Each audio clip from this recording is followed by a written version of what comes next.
একটা ছোট শহরে থাকত একটি ইহুদি ছেলে। তার নাম ছিল ইউসুফ। সে খুব বুদ্ধিমান ছিল, কিন্তু ছোটবেলা থেকেই তার মনে অনেক প্রশ্ন ছিল। জীবনের আসল উদ্দেশ্য কি? তার বাবা ছিল একজন ব্যবসায়ী, আর মা ছিল খুবই দয়ালু। তারা ইউসুফকে ভালো মানুষ হতে শিখিয়েছিল, কিন্তু ইউসুফের মনে সবসময় একটা অজানা খোঁজ ছিল। একদিন ইউসুফ বাজারে এক মুসলিম বৃদ্ধের সাথে দেখা করল।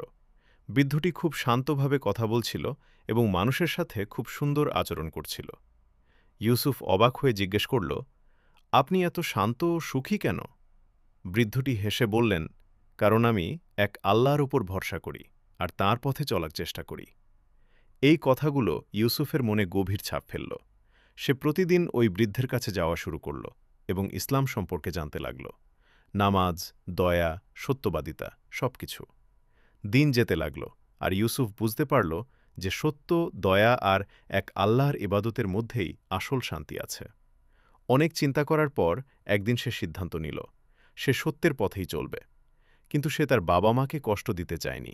তাই সে ধীরে ধীরে তাদের সাথে ভালোভাবে কথা বলল, তাদের বোঝানোর চেষ্টা করল। শেষে তার পরিবারও তার পরিবর্তন দেখে অবাক হল। ইউসুফ আরও নম্র, আরও দয়ালু হয়ে উঠেছে।